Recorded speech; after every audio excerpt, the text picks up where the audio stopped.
अस्सलाम वालेकुम भाई, कैसे हो भाई आप लोग।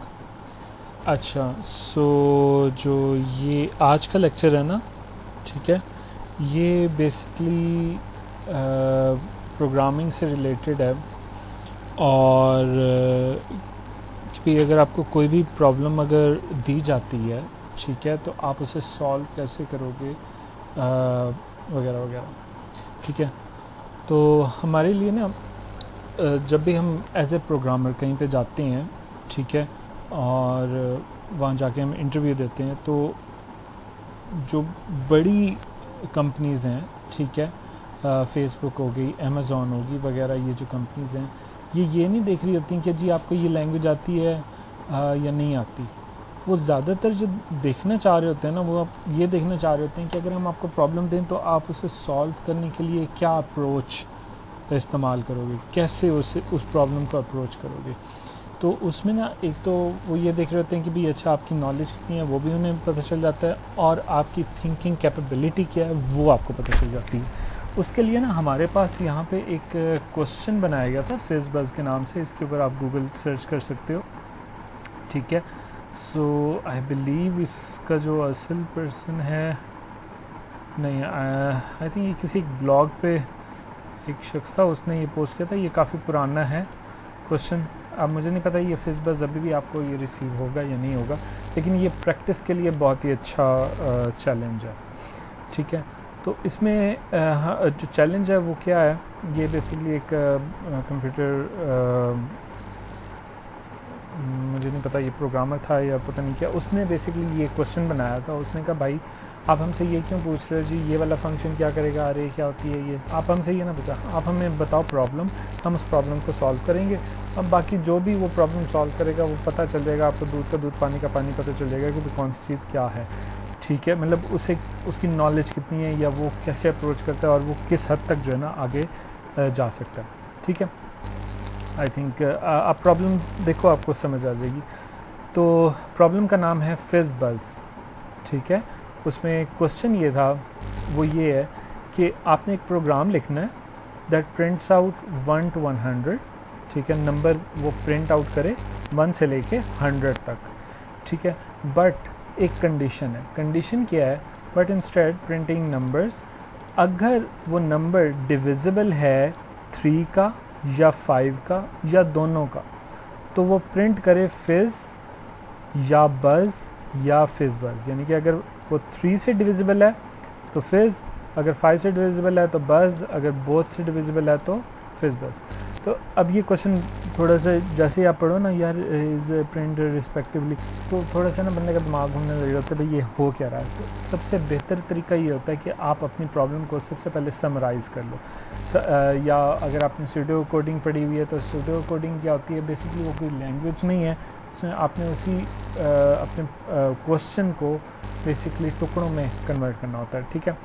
तो मैंने नहीं पढ़ी हुई, बट मैं उसे जितना करीब हो सकता है मैं उसे ला देता हूँ कि भाई हम ये कहना क्या चाह रहे हैं। वो ये कह रहा है सबसे पहले आपने कि प्रिंट नंबर करो 1 से 100, ठीक है, नंबर 1 से 100 को मैंने प्रिंट करना है, ये तो मुझे समझ आ जाएगी, ठीक है। उसके बाद वो ये कह रहा है इफ़ अगर जो नंबर है वो 3 से डिविजिबल है तो प्रिंट करो फिज़, जैसे कि उसने कहा, ठीक है। अगर डिविजिबल 3 है तो फिज़, अगर वो नंबर 5 से डिविजिबल है तो बज़, और अगर वो नंबर डिविजिबल है 3 और 5 से तो प्रिंट करो फिज़बज़, यानी कि फिर आप इन दोनों को करो। ओके, तो हमें ये समझ आ गई। अब हम बारी बारी इन प्रॉब्लम को सॉल्व करेंगे, ठीक है।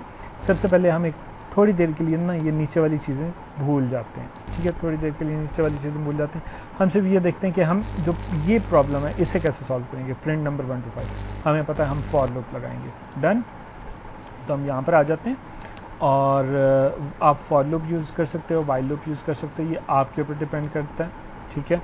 और मैं यहाँ पे फॉर लूप यूज़ कर रहा हूँ। तो उसके लिए मैं क्या लिखूँगा, सॉरी मेरा कैप्स ऑन है, फॉर ईच, फॉर, ठीक है। मैंने एक नंबर ले लिया आई, ठीक है।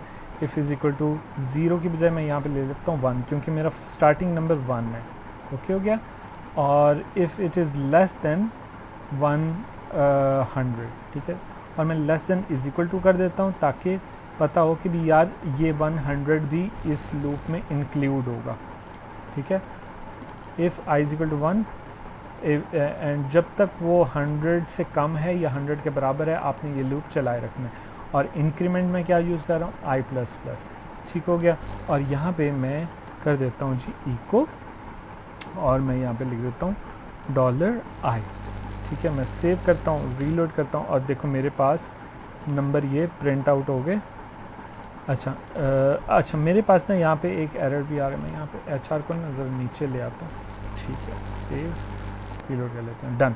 सो एक तो मेरे पास ये नंबर आउटपुट हो गए, और मेरे पास एक use of undefined constant R, oops sorry यार मेरे से दब गया था, रीलोड कर लेते हैं, डन। सो मेरे पास 1 से लेके 100 तक नंबर आउटपुट हो गए।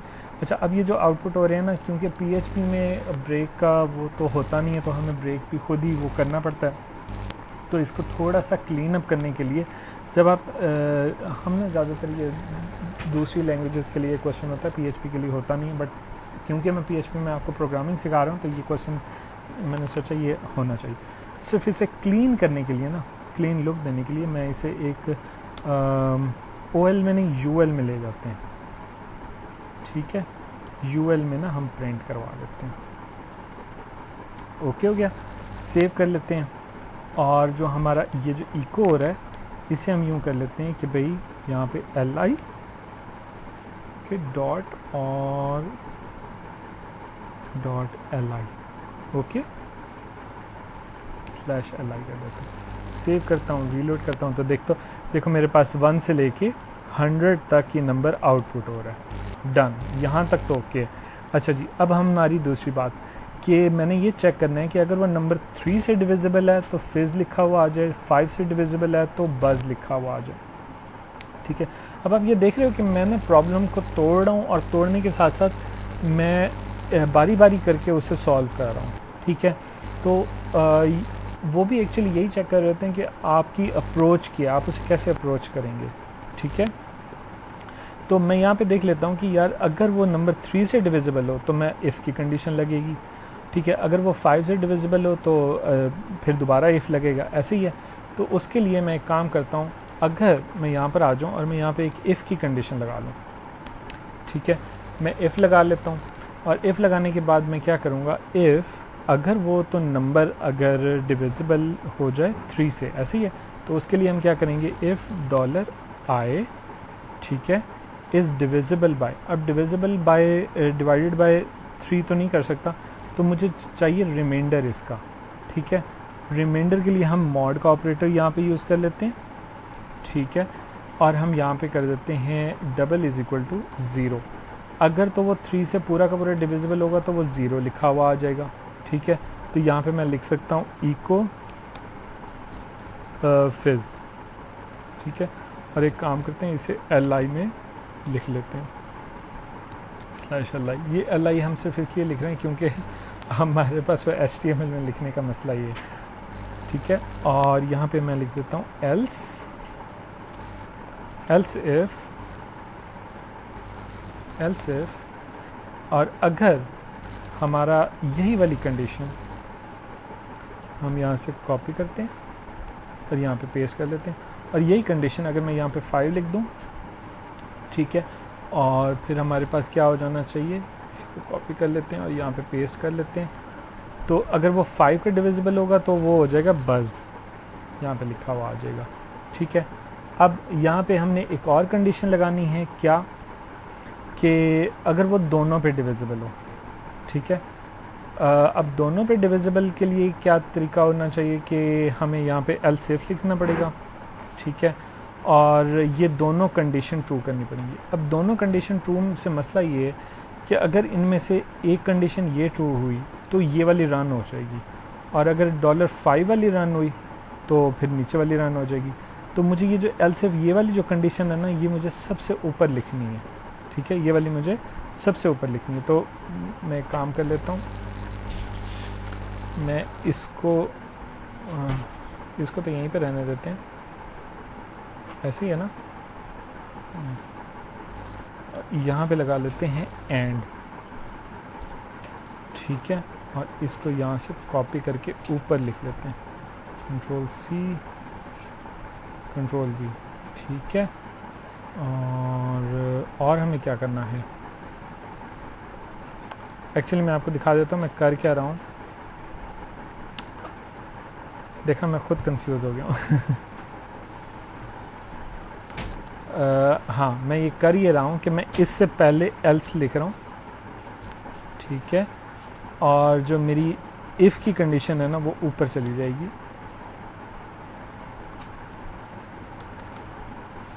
ठीक है, सो ये दोनों कंडीशन मेरी बाद में ट्रू होंगी। सबसे पहले मैं इन दोनों को ट्रू करना चाह रहा हूँ। उसके लिए हम यहाँ पर आ जाते हैं और हम इसको कर लेते हैं कॉपी करने के बाद यहाँ पे पेस्ट कर लेते हैं, और हम कर देते हैं कि भी इसको भी हम एंड कर देते हैं, और एंड करने के बाद यहाँ पे इस 5 को भी हम कर लेते हैं। ओके, और जो हमारे पास ये वाली चीज़ है ये ऊपर इको में आ जाएगी, फिज़ बज़। ठीक है, सो मैं पहले क्या कर रहा हूँ, क्योंकि अब ये तीनों चीज़ें आ गई हैं ना। ठीक है, तो ये जो कंडीशन है ये मैंने ऊपर क्यों लिखी, क्योंकि अगर मैं ये नीचे लिखता तो इन दोनों में से अगर एक भी कंडीशन ट्रू होती तो वो सिर्फ वही वाली हल होनी थी और हल ना होती। ठीक है, और रन ना होती। तो मैंने पहले उन सारी कंडीशंस को एक साथ में चेक कर लिया कि अगर ये ट्रू है तो फिज़ लिखा हुआ आ जाए, फिज़ बज़ लिखा हुआ, अगर ये दोनों ट्रू हैं, यानी कि 3 पे भी डिविजिबल है और 5 पे भी डिविजिबल है। जैसे कि नंबर 15 जो है आपका वो 3 पे भी डिवाइड होगा, 5 पे भी डिवाइड होगा, तो वहाँ पे हमारे पास फिज़ बज़ लिखा हुआ आ जाएगा।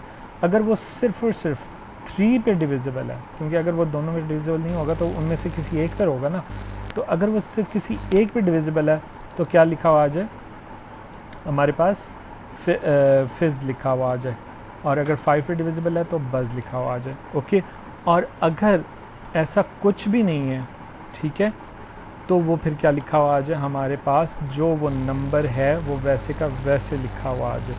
तो हम यहाँ पे कंट्रोल भी कर देते हैं, सेव कर देते हैं। ठीक है, हमने सेव किया, सिर्फ रीलोड करते हैं तो देखो मेरे पास 1 2 3 फिज़ लिखा हुआ आ गया। ठीक है, अब क्योंकि वो 5 पे डिविजिबल नहीं है, 5 जो है बज़ लिखा हुआ आ गया। फिर जो 6 है हमारे पास, वहाँ पे हमारे पास फिर फिज़ लिखा हुआ आ गया, क्योंकि 6 डिविजिबल है 3 का। अच्छा, उसी तरह हम जब 14 के बाद 15 पर आते हैं तो हमारे पास फिज़ बज़ लिखा हुआ आ जाता है। ठीक है, और ये अप टू 100 हमारे पास ये सारी चीज़ें चल रही हैं। तो यानी कि हमारा कोड बिल्कुल ठीक है, ओके हो गया। ये तो बड़ा मज़े की बात होगी। तो प्रोग्रामिंग में ना एक मुहावरा बोला जाता है, इफ़ द कोड वर्क्स, ठीक है, देन इट वर्क्स। अगर वो काम कर रहा है उसे हाथ ना लगाओ। ठीक है, इसी वजह से अगर कोबॉल एक लैंग्वेज है वो जो कि बहुत पुरानी है, लेकिन उसमें जो प्रोग्राम राइट हुए हैं ना उन्हें कोई हाथ नहीं लगाता, क्योंकि वो अभी भी काम कर रहे हैं, वैसे के वैसे काम कर रहे हैं, तो उसे कोई हाथ नहीं लगाता। डन। अच्छा, अब मेरा जो यूज़र है जो मेरे से क्वेश्चन पूछ रहा था, अब उसने ना एक नई बात कह दी। उसने कहा भाई अगर वो डिविजिबल हो जाए 7 से, ठीक है, अगर वो डिविजिबल हो जाए 7 से तो वहाँ पे आप लिखो बैज़। ठीक है, अब ये उसने नई बात कह दी, तो अब मैं क्या करूँगा, मैं एक काम कर सकता हूँ, मैं इसकी इफ़ की कंडीशन को यहाँ से कॉपी करता हूँ। ठीक है, और मैं यहाँ पे कंट्रोल वी करता हूँ और मैं यहाँ पे लिख देता हूँ 7। ठीक है, और यहाँ पे उसने कहा था बैज़ लिखा हुआ आ जाए, तो मैं बैज़ कर देता हूँ, सेव कर देते हैं। अच्छा, और रीलोड कर देते हैं, तो ये बैज़ हमारे पास लिखा हुआ आ गया। अच्छा, अब इसमें इशू ये है कि जहाँ पे वो 7 से भी डिविजिबल हो, 5 से भी डिविजिबल हो, 3 से भी मतलब 7 और 3 से डिविजिबल हो, यानी कि हमारे पास क्या जवाब आएगा कि 3 7 क्या होता है 21। तो 21 नंबर पे हमारे पास फिज़ बैज़ लिखा हुआ आना चाहिए। देखते हैं हमारे पास 21 नंबर है, ये देखो यहाँ पे, तो 21 पे से फिज़ लिखा हुआ आ रहा है, बैज़ नहीं लिखा हुआ आ रहा, क्योंकि वो फिज़ बैज़ दोनों लिखा हुआ आना चाहिए था। तो यानी कि हमारा कोड ठीक था, बट हमारी अप्रोच थोड़ी सी डिफरेंट थी। तो अब हमें यहाँ पे एक और इफ़ की कंडीशन और ये ऊपर नीचे सारा कुछ करना पड़ेगा। तो अब हमें इसे ना ज़रा डिफरेंट तरीके से सोचना है।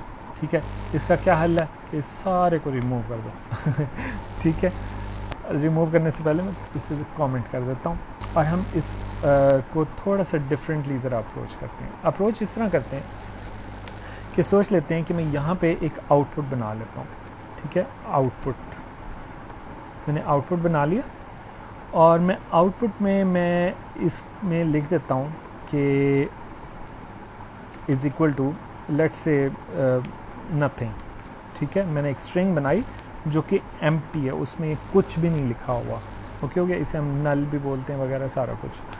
अच्छा जी, अब मैं ये चाह रहा हूँ कि मैं एक इफ़ की कंडीशन लगाऊँ, ठीक है, और मैं बारी बारी हर चीज़ को चेक करवाऊँ, ठीक है। मैं ना एक ही लाइन में आके लिख लेता हूँ, तो मैं बारी बारी इसको जो है ना चेक करवाना चाह रहा हूँ।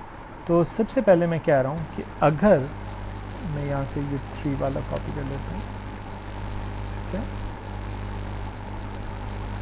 कि अगर ये जो नंबर है वो 3 से डिविजिबल हो जाए तो तुम एक काम करो, डॉलर आउटपुट को, ठीक है, डॉलर आउटपुट को क्या करो, बराबर करो और इसके अंदर लिख दो फिज़, ठीक है। और यहाँ पे मैं इसी कंडीशन को दोबारा कॉपी पेस्ट नीचे कर लेता हूँ और यहाँ पे 5 वाला लिख लेता हूँ, ठीक है। अभी हम बैज को थोड़ी देर के लिए पीछे रख देते हैं और अगर वो 5 पे डिविजिबल हो तो यहाँ पे लिखा हुआ आ जाए बस, ऐसे ही है ना, फिज़ बज़, हम यहाँ पे लिख देते हैं बज़, ठीक हो गया, सेव। बट ये क्या करेगा, ये आउटपुट को ओवरराइट कर देगा कि अगर 3 पे डिविजिबल हुआ तो फिज़ लिखा हुआ आ जाएगा, अगर 5 पे डिविजिबल है तो बज़ लिखा हुआ आ जाएगा। लेकिन हमें एक और कंडीशन लगानी थी कि दोनों साथ में भी लिखे हुए हैं अगर वो 3 और 5 दोनों पे डिविजिबल है। यानी कि अगर मैं यहीं पे छोड़ देता हूँ, ठीक है, और मैं करवा देता हूँ इको, और इको में क्या करवा देता हूँ आउटपुट को, आउटपुट, ठीक है, डॉलर आउटपुट, ठीक है। और एक काम करते हैं, इसको एल आई में ले आते हैं,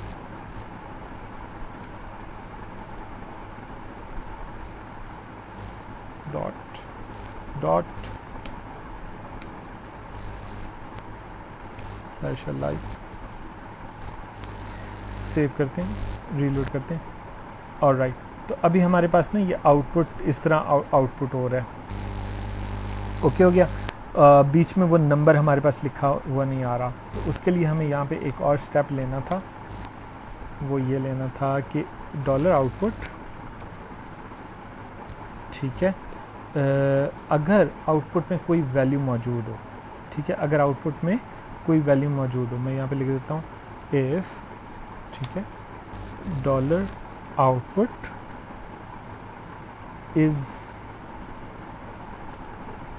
इक्वल टू नथिंग, ठीक है। मैं अगर वो उसमें अभी तक कुछ भी नहीं लिखा हुआ तो वहाँ पे डॉलर आई को प्रिंट करवा दो, जो डॉलर आई मेरा फॉर लूप में चल रहा है, ठीक है। और यहाँ पे dollar output is equal to यूँ लिखना था, सॉरी, रीलोड, ठीक है। तो ये कंडीशन चेक करी है कि भाई अगर आउटपुट में सबसे पहले वो आएगा कि भाई अगर वो 3 पे डिविजिबल है तो फिज़ लिखा हुआ आ जाएगा, अगर वो 5 पे डिविजिबल है तो बज़ लिखा हुआ आ जाएगा, और अगर आउटपुट में कोई भी चेंजिंग नहीं हुई, यानी कि वो अभी भी एम्प्टी के बराबर है, तो वहाँ पे क्या लिखा हुआ आ जाएगा, नंबर लिखा हुआ आ जाएगा। तो वही हमारे पास हो रहा है 1 2 फिज़, 4 पे हमारे फिर बज़, और 15 पे देखो बज़ लिखा हुआ आ रहा है। अब बज़ क्यों लिखा हुआ आ रहा है, क्योंकि इस वाली लाइन ने हमारे फिज़ को क्या किया है, ओवरराइट कर दिए। तो हम एक काम कर सकते हैं, यहाँ पे आते हैं, हम इस आउटपुट के आगे लगा देते हैं इज इक्वल टू से पहले लगा देते हैं डॉट। अब ये क्या कर रहा है, ये कर रहा है कि आउटपुट के अंदर फिज़ को ऐड कर दो, ठीक है, इस आउटपुट के अंदर फिज़ को ऐड कर दो, यहाँ पे भी बज़ को भी आउटपुट के अंदर ऐड कर दो। अब आपने इस 15 पे ज़रा नोट करना है कि क्या हो रहा है। मैं यहाँ पे सेव करके रीलोड करता हूँ, तो देखो 15 पे हमारे पास वही फिज़ बज़ आ गया, ठीक है, फिज़ बज़ आ गया। अब हम अपने वो जो यूज़र है उसे दोबारा पूछते हैं, हाँ जी यहाँ तक ठीक है। अब अगर वो बोलेगा कि यार एक नंबर ऐड करो 7 इसके अंदर, ठीक है, और वहाँ पे अगर वो चीज़ हो तो वहाँ पे लिख दो बैज़। तो हमें सिर्फ ये लाइन ऑफ कोड ऐड करना है।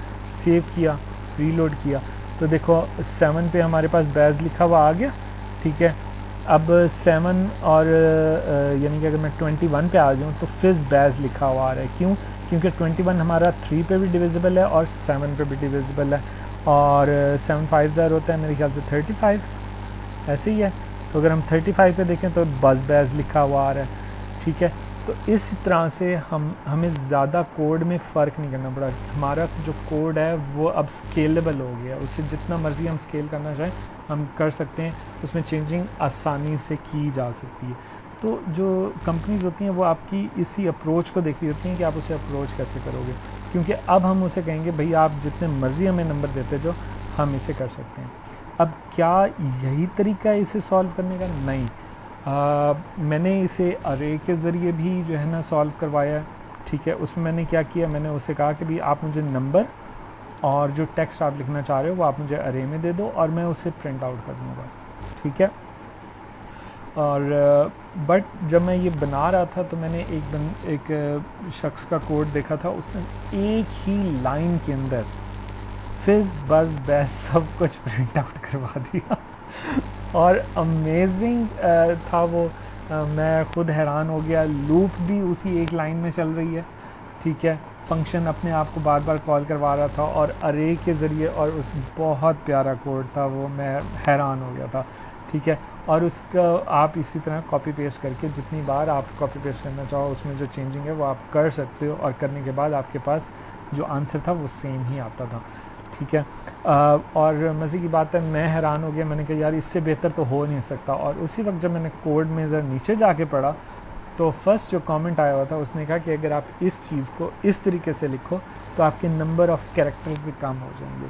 सो जो प्रोग्रामिंग है ना, ठीक है, आप उसको कैसे अप्रोच करते हो वो आपकी सिचुएशन पे डिपेंड करेगा, आपके यूज़ पे डिपेंड करेगा कि आपने आगे उससे स्केल करना है नहीं करना, या आप टीम में काम कर रहे हो, आपने आगे जो है आपकी टीम को भी वो कोड में समझ में आना चाहिए ताकि वो उसमें चेंजिंग कर सके, या वो आपकी सिचुएशन पे डिपेंड करेगा कि आपको क्या यूज़ करना चाहिए। जैसे इफ़ यूज़ करना चाहिए या स्विच यूज़ करना चाहिए, आप स्विच यूज़ कर सकते थे, ठीक है, वगैरह वगैरह।